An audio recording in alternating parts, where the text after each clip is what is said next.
2025년 1, 2월에 우리 시장의 상승 이유다. 적어도 이 시장은 그게 해결될 때까지는 올라갈 수 있다. 그때가 되면 외국인들도 본격적으로 매수에 들어오지 않을까. 이거는 저는 시장에서 굉장히 긍정적 시그널이다.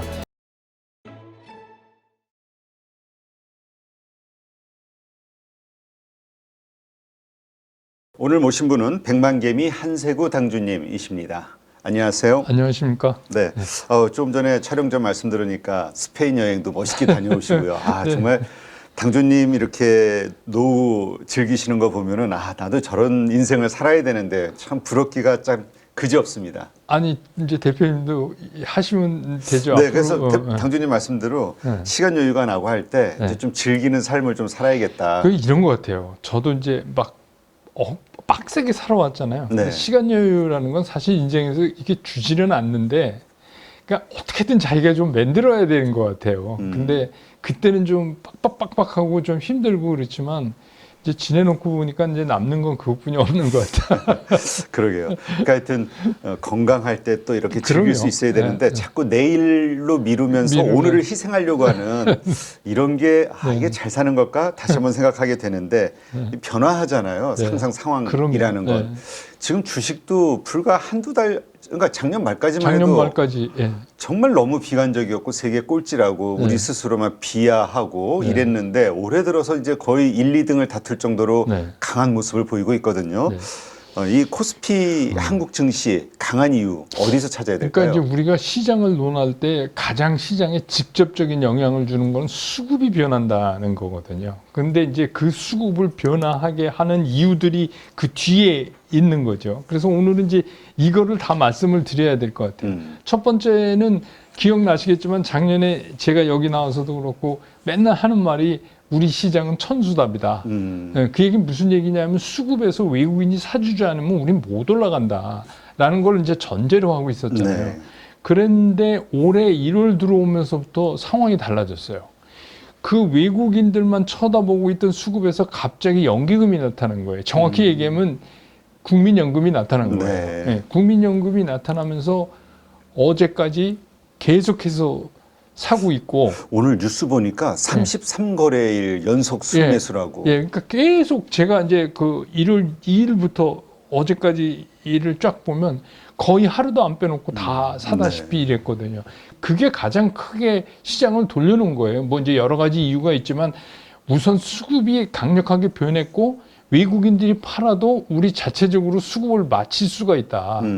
근데 이제 그게 왜 그러냐면 국민연금이 여러분 아시지만 이제 국장, 소위 말하는 국장에서 포션을 줄이고 해외 주식을 늘리고 뭐 이래가지고 좀 뭐 투자자들한테 볼멘 소리도 듣고 막 그랬잖아요. 근데 그렇죠. 이제 우리는 국장의 그 포션을 줄이면 한국 주식을 판다라고 자꾸 생각을 하는데 사실은 꼭 그런 건 아니거든요. 왜냐하면 전체가 어떻게 움직이느냐에 따라서 외형이 얼마냐에 따라서 그게 달라지는데 그런 현상이 이제 지금 우리가 나타난 거예요. 그래서 이제 전체적으로는 2027년까지 결국은 뭐 13%, 그러니까 국장의 주식을 국내 주식을 13%까지 줄이겠다라고 얘기는 하고 있지만 작년 11월 말까지 11.9였어요. 근데 이제 올해 2025년이 국내 주식이 14.9%를 목표로 하고 있어요. 네. 그러니까 여기서 벌써 편차가 나니까 10조 이상 나죠. 어림잡아도. 그리고 해외 주식은 35.9. 그러니까 우리가 이제 아니 왜 해외 주식 이렇게 많이 사냐 꼭 그럴 게 아니라 뭐 작년 같은 경우 우리는 거의 5%가량 수익률이 갉아먹었는데 그렇죠. 연금 수익률이. 근데 해외에서는 거의 30% 29.7%의 수익률을 냈단 말이에요. 그러니까 연금도 어떻게 보면 이게 국민의 노후 자금을 운용하는 건데 아니 수익률 좋은 쪽으로 갈 수밖에 없죠. 그래서 이제 그런 구조를 짠 건데 그 구조상으로 봐도 지금은 너무 그러니까 우리 시장이 빠져서 포션이 줄은 이유도 있고 우리께 너무 싸고 그다음에 우리 시장이 더 이상 빠질 수가 없는 최바닥까지 갔다. 이제 이런 상황 때문에 왜냐하면 생각해보세요. 계엄이 일어난 나라의 주가니까 빠질 때까지 빠졌다고 일반적으로 볼 수 있는 거 아니에요? 그렇죠. 네. 근데 이제 거기다가 엎친 데 덮친 격으로 트럼프가 새롭게 당선이 되고 당선이 돼서 취임하기 전부터 관세를 가지고 엄청나게 엄포를 놨잖아요. 그러면 이제 우리 시장 같이 수출 주도로 구성된 시장은 제일 많이 겁을 먹을 수밖에 없는 게 사실 아니에요. 그렇죠.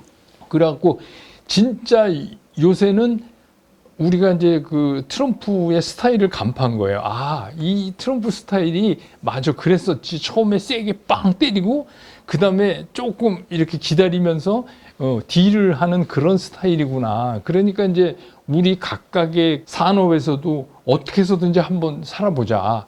우리가 뭐 옛날에 아무것도 없이도 했는데 이거 왜 못해? 그러니까 이제 대표적인 게 뭐 철강 이런 거잖아요. 철강 25% 때리겠다. 그렇죠. 이렇게 나왔는데 우리 철강 쪽 반응은 그래, 이거는 굉장히 아픈데 그러면 허리띠 졸라매고 우리 마진 줄이고 그 대신에 쿼터가 없어지니까 우리가 그동안 쿼터로 했는데 쿼터 없으니까 그냥 들어가서 더 먹어버리자. 그러니까 이게 이제 우리나라 사람 특유의 그런 이제 돌파 도전 정신. 예. 그러니까 그렇게 해보자. 그러니까 이제 나름대로 그게 현실적으로 이루어지기는 전이지만 나름대로 이제 그런 생각 때문에 투자 심리가 막 살아나던 참이거든요. 네. 거기에다가 이제 뭐 국민연금도 대표적이고 그렇지만 이제 우리가 보통 얘기하는 이제 F13이라 가지고 큰 기관들이 이제 자기네들 어떻게 운영한 거를 발표하는데 가만 보니까 그동안에 시장을 끌고 오던 미국의 그 빅테크들을 줄이고 있더라는 거예요.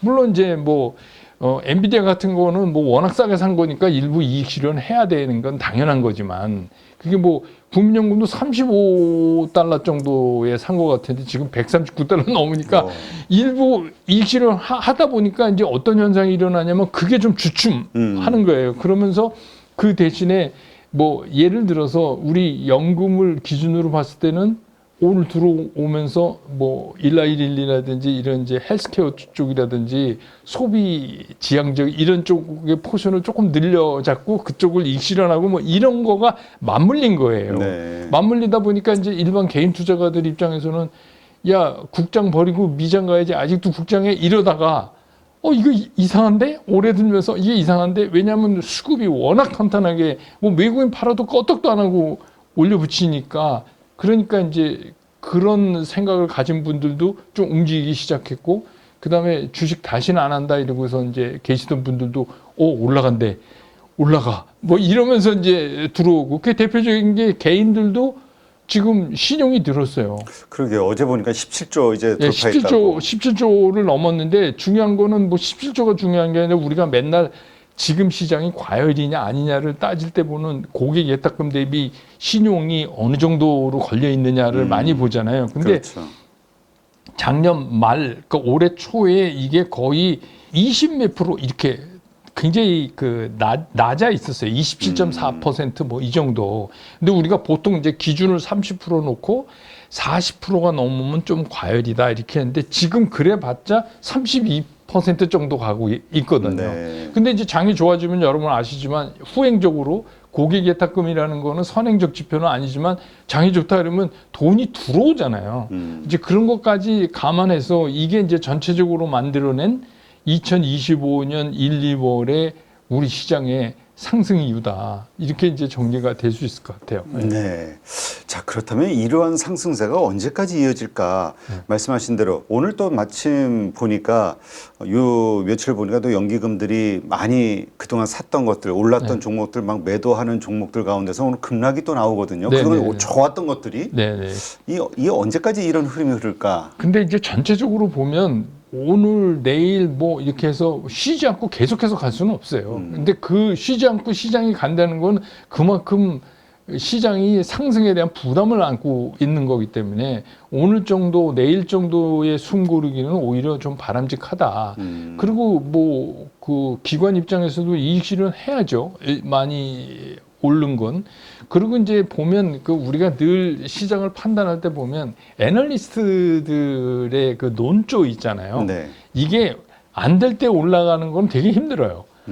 근데 잘 가는 거를 망치는 건 되게 쉬워요. 근데 요새 보면 그동안에 시장을 끌고 왔던 뭐 조선이라든지 뭐 이렇게 앞장서서 가던 것들에 대한 평이 조금씩 이상해지기 시작했어요. 그 얘기는 무슨 얘기냐면 실제로 그럴 수도 있지만 그것보다는 지금 넘어간 거에 계속 걸리는 것보다는 이게 딴 쪽으로 돌아서 순환되는 게 훨씬 전체적인 시장에 좀 긍정적이다.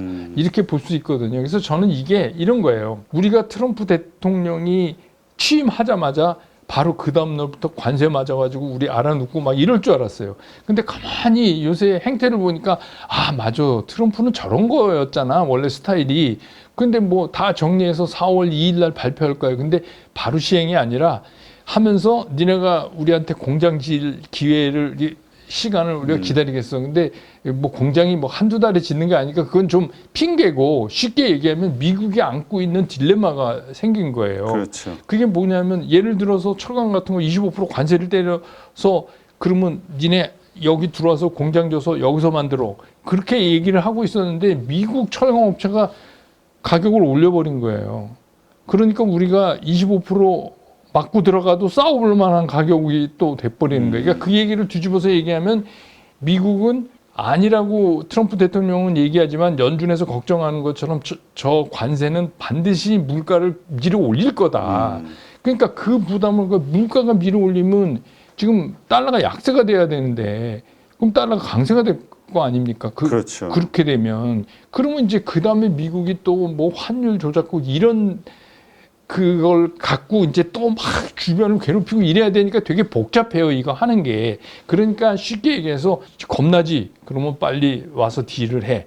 이제 이 얘기잖아요. 그러니까 그 얘기를 듣는 순간 시장이 어떻게 인식했냐면, 아, 이게 4월 2일 플러스 얼마가 될지 모르지만 그때까지는 관세의 진공 기간이 갑자기 생겨버린 거예요. 시장은 걱정해서 다 움츠려서 빠져 있었는데 갑자기 그런 현상이 나타나니까 아, 이게 순간적으로 관세의 진공 현상이 나타난다. 적어도 이 시장은 그게 해결될 때까지는 올라갈 수 있다라는 생각을 이제 하는 것 같아서, 저도 이제 그런 의미에서 본다면은 그 구체적인 실제로 미국에서 각각의 뭐 상호 관세가 됐건 아이템별 관세가 됐건 그게 현실화되기 전까지는 시장은 좀 긍정적으로 봐도 되지 않냐. 이런 오히려 그렇다면 오늘처럼 이렇게 빠지는 이것도 이게 나쁘지 않고 네, 오히려 적당한 지금은 건전한 조정이다. 네, 건전한 조정이다. 이렇게 보입니다. 얼마나 올랐어요. 그 작년에 하도 당하신 분들 입장에서는 아이고 이제 다시 한국장 예전처럼 시작인가 보다. 급락장이 두려워하는데 그게 아니다. 지금 말씀하신 대로 미국의 고금리 상황이 계속 이어지고 있잖아요. 네. 그리고 금리 인하에 대한 그 기대감도 요즘 뭐 파월의 뭐 연준 의사록 봐도 그렇고 쉽지 않을 것 같고요. 네. 그래서 뭐 유럽도 그렇고 미국도 그렇고 어제 이제 미국 뭐 의사록 나왔지만 거기서도 어제 이제 그나마 뭐 미국 시장이 끝에 조금 올려붙이면서 뭐 재미는 없어요. 요새 미국 시장 참 재미없어요.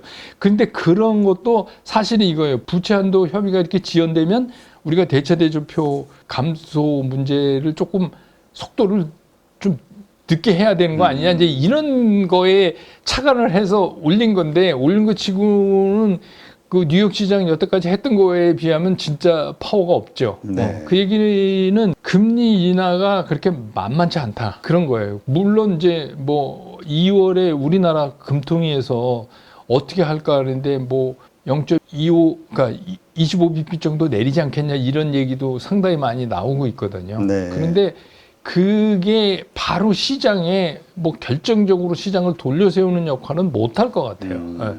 그 어떻게 보면 하는 입장에서도 미국 움직임을 보고 해야지 우리만 먼저 막 그 금리를 손대기는 좀 어려운 상황이거든요. 지금 상황이. 그렇다면 이러한 것들이 우리 증시에 뭔가 악재가 되지는 않을까요? 그러니까 증시 말씀하신 대로 긍정적으로 볼 수 있는 환경, 이거에 조금 뭐 방해가 되진 않을까. 근데 이제 우리가 일반적으로 생각하면 금리가 떨어지면 왜 주식 시장이 오르냐 이렇게 보면 이제 은행에 돈을 맡겨도 이자 받는 것보다 예를 들면 그 위험 자산에 투자하는 게 낫겠다라고 생각을 하기 때문에 그런 현상이 일어난다고 일반적으로 우리가 생각을 하고 있는 거잖아요. 근데 이제 그 시장의 수급을 그 좌우하고 영향을 주는 거에는 상당히 많은 게 있어요. 그러니까 지금 우리가 경험하고 있지만 국민연금이 이렇게 살 줄 몰랐잖아요. 올해가 딱 되자마자 우리가 생각한 14.9에 훨씬 모자라네. 그러니까 싼 김에 사야 되겠네. 이러면서 이렇게 살 줄 몰랐잖아요. 하루도 그렇죠. 빠짐없이. 그 얘기는 무슨 얘기냐면 앞으로 우리 시장이 진짜 잘 가려면 뭐가 짝짝 맞아 들어야 되는데 그게 뭐냐면 우리만 안고 있는 독특한 게 지금 정치적 불안 그렇죠. 아니에요. 근데 이 정치적 불안은 그 다음에 어떻게 정리되느냐에 재정 정책 등등에 상당한 영향을 줄 수 있어요. 그게 뭐 누가 되냐 뭐 이런 거가 아니고 우리 이제 이 시장 측면에서 본다면 그래서 제가 지금 말씀드린 이 관세의 진공 상태가 어느 정도 끌고 가다가 우리의 새로운 정부가 정리가 되면서 거기서 어떻게 유동성을 확대시키느냐에 따라서 시장이 굉장히 달라질 수 있어요.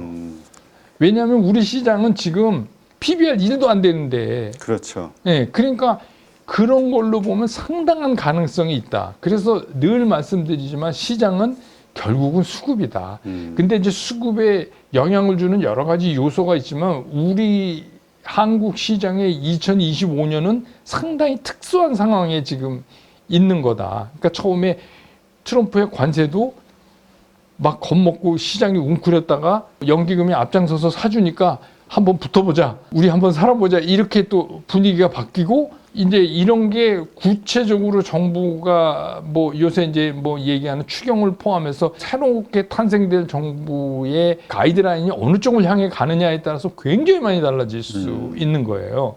그래서 이제 그렇게 보는데 아직 외국인 입장에서는 그런 거죠. 외국인 입장에서는 선물은 싸요. 네. 요새 보니까 선물은 쌌는데 그럼 얘네들 왜 현물이 안 들어오냐. 선물 현물 다 먹던 애들이 갑자기 무슨 왜 이러느냐. 그건 그냥 간단한 거예요. 아직 확신이 없는 거예요. 제가 지금 말씀드린 것 등에 한국 증시가 계속 오를 것이다. 계속 오를 것이다라는 게 되려면 이제 이런 것들이 맞춰져 나가는데 이거를 과연 맞춰질 수 있을까라는 거에 대한 확신은 아직 없다.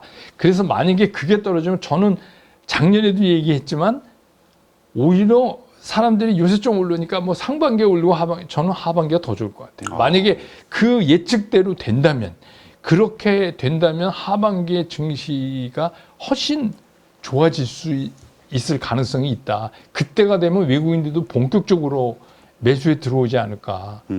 지금은 선물 정도를 아마 환율을 겨냥해서 조금 사모은 것 같은 정도로밖에 파악이 안 돼요. 네. 네, 그렇군요.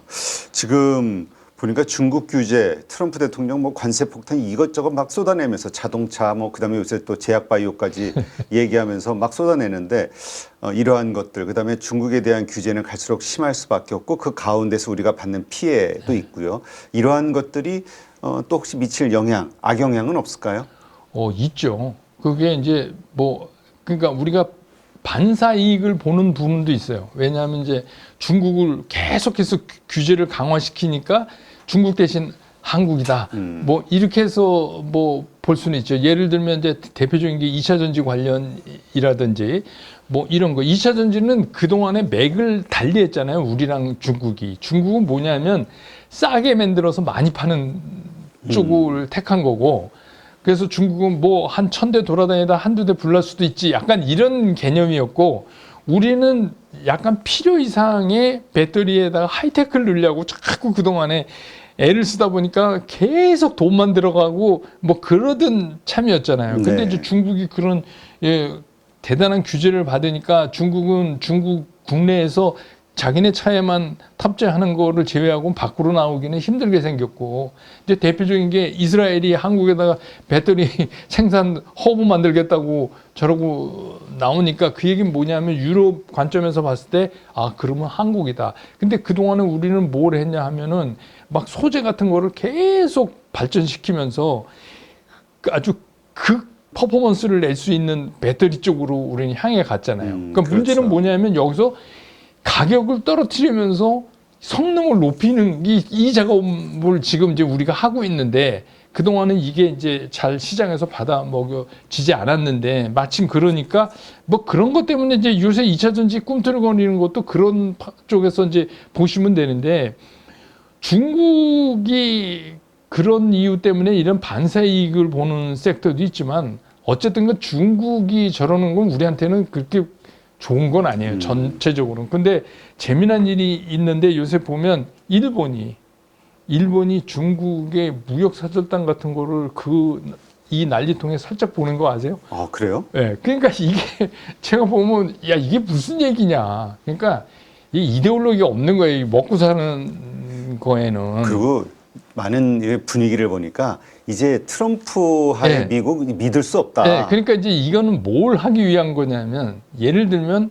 한중일 이 세 군데가 뭉치면 그러니까 강력한 FTA로 한중일이 딱 뭉치면 이 자체로도 뭘 할 수 있을 것 같은데 하는 생각을 할 수도 있잖아요. 그렇죠. 트럼프 계속 그래? 그러면 니네도 그렇게 관세 때리는데 니네 안에서 벌써 부작용이 나기 시작을 하는데 그럼 니네 계속 못하면 그래 그럼 우리끼리는 관세도 없어 우리끼리 막 해 한중일 합쳐봐 이러면 이게 규모가 상당해요.